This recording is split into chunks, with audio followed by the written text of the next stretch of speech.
أعوذ بالله من الشيطان الرجيم بسم الله الرحمن الرحيم أفمن هو قائم على كل نفس بما كسبت وجعلوا لله شركاء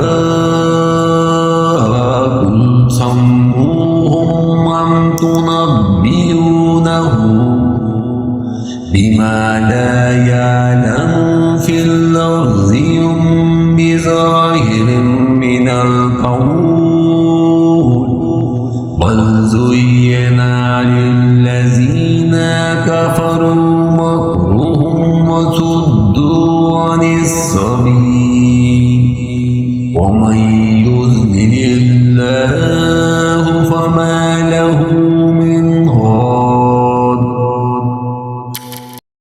आया वो अल्लाह जो निगहबानी करने वाला है हर शख्स की इसके किए हुए अमाल पर। इन लोगों ने अल्लाह के शरीक ठहराए हैं। कह दीजिए ज़रा इनके नाम तो लो। क्या तुम अल्लाह को वो बातें बताते हो जो वो ज़मीन में जानता ही नहीं, या सिर्फ़ ऊपरी ऊपरी बातें बता रहे हो? बात असल ये है कि कुफ्र करने वालों के लिए इनके मकर सजा दिए गए हैं और वो सही राह से रोक दिए गए हैं, और जिसको अल्लाह गुमराह कर दे इसको राह दिखाने वाला कोई नहीं।